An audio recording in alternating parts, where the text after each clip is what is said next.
Hey everybody, welcome back to another Wizards Lizards Soul Thief Alpha number 16. I'm Jeff. I'm Matt. All right, here we are with some new content for this week. We are marching towards our Friday release. We actually changed the schedule of these videos to be releasing on Fridays so they can coincide with the build, so we think that'll be pretty cool. Yeah. One of the biggest changes in this week is you added a whole bunch of new items to the toy box, which I'm cycling through right now. Check out that phonograph. It's one of the only ones you can actually see. There we go. Yeah. So you can buy it. And I will. Sold.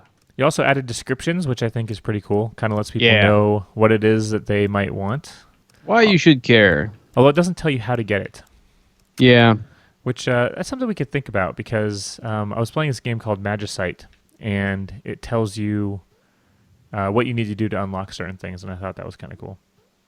Yeah, it's tough because traditional roguelikes are very mysterious, right? They kind of want you to figure that stuff out. But, in the internet age, it kind of leaves you to, I don't know, just Google it. Right. If the game doesn't tell you, people will find out. So we might as well. Right. There's going to be a wiki of some kind.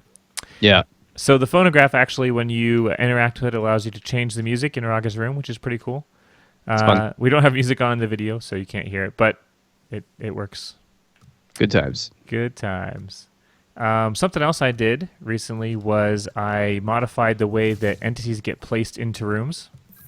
So hopefully this room is actually a pretty good example of how it works now, which is that it tries to spread things out a little bit more. So you can see that sometimes, this room would have had these poison runes much closer together, just because it was randomly placed. The magic of heuristics. The magic of heuristics. I'm already playing badly. Oh, yeah, you're screwed. You got hit 3 times in the first room. You are doomed. Oh, dude. I'll be fine. Don't worry. Don't worry, Matt. We got this. Ooh, a breakfast. Ooh, wow, that was lucky.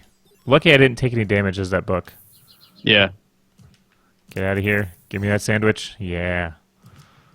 I had a breakfast burrito this morning. It wasn't a sandwich, but... Maybe we should add breakfast burrito to the game. Maybe we should. Ooh. We both love breakfast, which is why the food items are breakfast themed. And we love to make breakfast food. The best meal of the day. That's right. Oh, man, I don't have a key. No. So what you should notice in this run is, hopefully we will notice, it is random, but there's a bunch of new trinkets. Yes. Bunch of new trinkets. We've got one trinket that gives you a health whenever you buy something. It's called Spender's Salve. And then Is that every time, or is it a chance? It's every time. Nice. Yeah, I was playing around with that when I was developing the trinket, and having it be every time is fine for that trinket because you don't really buy Very things occasional. all that often, yeah. Yeah. So I think it works out pretty well.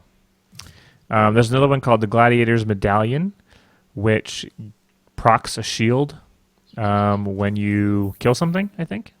Or has a chance to proc a shield when you kill something. Nice. It's like 20% or so. Yeah. Something else I did with the room generation was that now there are chances for the room to contain multiple traps and or multiple monsters. So you can see in this room there were 2 kinds of runes, the fire runes and the poison runes. Nice. And but there was only one kind of enemy, the bat book. Also, we added some random kind of resource drops to rooms. So, like this one drops a ticket, but it could also be a coin, or it could be sometimes a key, stuff like that. Nice. So that's kind of nice. Gives you a little bit more incentive to clear rooms that you don't necessarily have to. I like it. Where am I going? Let's find out. So this is a room where you get an inkwell and an armor. So hopefully that helps, For a while there I had it so there was just one type of enemy per room, which I do think those rooms are interesting, where you have one kind of enemy. But it definitely doesn't give you the interesting combinations of stuff, like, oh no, I got slowed by an inkwell and then stomped by an armor or whatever. Armored, yeah. Armored. You can open that now. Oh, I can. Hey. Good looking out. It's a good thing you're here. Yeah, ooh, my killer favorite. eyes. So most feedback so far has said that they want to see the globes hurt you again. Yeah, that's true. Although we've had people say the opposite, and I I think we should leave them the way they are. It's a pretty early dungeon, and they definitely don't read very well as It's damage. Yeah. damage. Let's see, pain reactor or stegosaurus plate. What would you do, Matt? Well, you're gonna do the opposite of what I say, so I would go with the pain reactor. Ah! Why? Why are you like this? I don't know. I really wish I could tell you. Oh, I have bees. Oh no, that's not bees. That's fine. Bam! There's the bees. Bam! Yeah. Love them bees. Love them bees. Them bees. All right, I got the key. Let's set these things off. I like setting up runes. It's kind of Destroy fun. some books. A good old-fashioned book burning. A good old-fashioned book stomping. Down with knowledge. That's right. Oh man, he procced a shield. Yeah. One thing that the states don't persist when you possess something. So if you possess something or depossess something, like if you noticed when I depossessed that suit of armor, it did not retain the shield. Nice. Which, is sort of nice, I guess, in that scenario. Although it would be more interesting if it did. So I might have to work on that. There's a trinket for that now too, right? There's an app for that. Wait, no, there's a trinket. Oh, man. I keep pressing the wrong button. I'm so not used to playing with the controller. Come here, painting. Die. So that's still a bug where you can shove the painting into the walls with the bees, right? Oh, yeah. That's why I stopped shooting it when it got close to the wall. Because I'm working on that bug, actually, right now. Nice. There's just, I don't know. The way the tile collision works just needs some... Oh, hey, you weren't supposed to attack that book. It's the problem with bees, man. They got a mind of their own. I like it. They don't attack what you want. They attack what they want. They can feel unpredictable, but they're not. No, yeah, exactly. They seek out the closest monster, no matter what that is. And sometimes the closest monster, there's like multiple targets, right? Because Right. the bees don't appear all in the same place. So they might, one bee might seek out one monster because it's closer, and another bee might seek out a different monster. So here's another addition. I added a trinket chest to this room, so now you get some tickets for being the boss, and you get a death spark. 20% chance to gain one item charge when a monster is killed. That is cool, Nice. especially since I'm only at 3 bees. 3 bees. 3 bees. I could dearly love some health right now, though. Oh, that's another thing we fixed is, did you see when I destroyed that barrel, the chicken did not immediately take damage and become headless, thus attacking me? Die, chicken. Now it's headless. Now it's dead. Uh-oh. Oh, man. These guys are kind of scary, actually. The slimes? Yeah. Bam! Uh-oh. So the knives have a new behavior, kind of. They do, yeah. It kind of changed. So you can sort of see, like, maybe in the video you can see that they have, like, a little damage area in front of them. Like a little Now. slash. Yeah. Oh, God. Stop attacking my Raga body, you stupid slime. Oof. Oh, God. They're definitely trickier to use now. The knives. But, yeah. Yeah. But it fixed a lot of issues they had, like some weirdness around immunity and how they couldn't collect items when they were charging, stuff like that. Yeah, they felt really wonky. I think that it's still just as they're really dangerous to play as, and I don't know if we're ever going to be able to completely fix that, just because of the nature of their attack. Yeah. Like you basically have to put yourself in danger, and it's kind of a weird. I don't know. It's a weird game design problem. Ooh, I got a coin. Look at that. All right. Money, money, money. Money, money. Nope, You are down to the wire. I'm fine. Everything is fine. Oh, I think you got stuck. That's also an ongoing bug. Oh boy. Oh, Oh no. I was gonna say. Wow, So there's you increased their cooldown quite a bit, or decreased Well, their cooldown. we need to work on that. So the new pig behavior. There was a problem where like they're just not fun to play in their previous state because it feels like you sit there all day just waiting for them to charge up, and it's not fun. So I wanted to remove their cooldown because back before we added that, not the cooldown, the warning. Before we added that, they were a lot of fun to play. They were one of my favorite monsters to possess. And so I wanted to remove the warning altogether. And the problem is that when you do that just straight up without any other changes, as you saw, they're quite overpowered. They just shoot you right in the face with no warning. Right.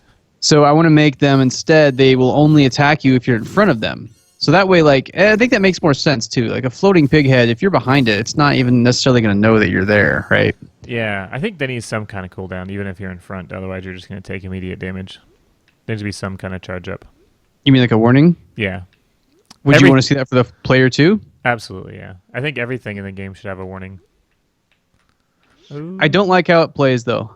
Yeah. I think we have an inconsistency there because it's one of these cases where I think the way that I would design it is I would design the monster different from the player. Yeah, and that's an interesting subject where we kind of, I guess, disagree because my philosophy on the game is that monsters should always act exactly like the player's counterpart. Yeah, and I see value in that, but I think that, like, with the... What I think is most interesting probably is that the player can be very smart and decide how to control the monsters in a clever way, right? Right. But the artificial intelligence that we give them can be kind of predictable and kind of dumb. And I think that's what's interesting. And that's what I like about the idea where the pigheads just fire, but they're only like really super dangerous if they're facing you. Right. Yeah, I definitely don't think it's a bad idea. One of the other concerns I have, though, about, not just pigheads, but things in general, is that, if the pigheads, like when you play the pighead as the player, and you can just shoot with no cooldown whatsoever, then it feels just like the inkwell, which already feels just like the clam. And before we made those changes to the pighead, that's how pigheads felt. Like those three monsters basically feel exactly the same to play as. Right. Which, isn't the worst thing in the world, but it definitely doesn't feel great. It doesn't really give you any reason, like, what's different playing a pighead versus an inkwell besides the inkwell has 2 hit points and the pighead has 3. It's like objectively better. There are differences. Like the inkwell has this slowing ink blot that spawns. The pighead flies, and the clam. We've been meaning to work on the clam for a long time now, but we want to add immunity to the clam. Right. So, like when you're not moving, they don't move. And we were talking earlier, maybe on the podcast or something, but like we kind of think that the subtle differences are much easier on us to develop because coming up with these brand new, very different feeling mechanics for each and every single monster is really taxing and time consuming. It is, yeah. Ooh, I'm gonna get the fire fingers, or not the fire fingers, the death spark. I may have liked the Stegosaurus plate, but with 45 charges, I think this is it's gonna be nice. That's a lot. Although there's not really much for me to kill to get charges off of here. I guess I can kill this inkwell. The ink desks, actually, they're spawning their inkwells in a different way, so they're not really benefiting from that don't take damage right away code. Oh, it's a soul, right? Yeah. In the code, yeah. That soul thing is actually kind of a leftover hook from the previous game. That's true, it is. We were talking about how there's all these different hooks in the code for what can happen when something dies. There's a corpse it can spawn, there's a soul it can spawn, there's loot it can spawn. And we probably should pipe all that stuff through the same code. Yeah. Well, I think corpses and loot need to be different, right? Because there are things that spawn corpses and loot, such as, books, barrels, everything. Yeah. This is a weird bug, actually. I've only ever seen this in this room, but like if you look at the warning arrows for these guys, like they're not set correctly. What's up with that? I've never seen it happen outside of this room. I wonder why. Yeah, I don't know what it is. Is it... The books are just being spawned by the portrait, right? Yes. That's weird. Yeah, maybe it has something to do with the parent, but like, do you see that one like hanging out in the middle of nowhere? Yeah, I was like nowhere near a monster. Yeah. It's kind of weird. That's really strange. Oh god. Oh no, this is bad. Oh god. Man, this fine. room's a mess. Everything's fine. Oh Jesus. I kind of talk too much and let this room get out of hand. Whew. We're okay though. All right, tickets and pain reactor. All right, it's the same trinkets I had last time. But in a different order. Whoa. I haven't actually seen. Oh, I think I know what the problem is. It's on repeat plays. His X offset gets desynced. Interesting. Which sucks because that means to duplicate that bug, I've got to play the game for like 10 minutes. Which, I mean, it's not that I don't want to play for 10 minutes. It's that it takes a long time to fix the bug, right? Right. What you could do is just like remove the boss door or something, like Yeah, hack it up so that you can just go straight to the boss and like leave immediately. Because yeah. really, What? all you need to do is just get to that scene. You don't have to actually like play the whole level. Right. Usually, I'll go through and I'll just like soup myself up. I'll give myself keys and maps and compasses, and I will unlock all the doors by default, and I can just Nice. breeze through it. But that really is, I mean, there's other ways to hack it up, but that really is the best way to test it. Is like slightly in game ish, like real world ish. Yeah. This is interesting. One of the byproducts of my fixing of the knives is that they can, like, fly through things that they would one shot. If that makes sense. Yeah. Which, 50 is a lot. 50 is a lot, and I kind of like these things. They're a little interesting. Oh boy. Oh my God! Look at that. That's way too aggressive. Even if Yeah. he's facing me, it's too much. It's too much. Too much. Needs some kind of cooldown for sure. Anyways, Wizards Lizard Soul Thief is coming to Steam Early Access on April 5th, which is 6 days from now. Ooh, man. So we hope that you will check it out and hopefully play and help us shape the direction of the game. Chip it.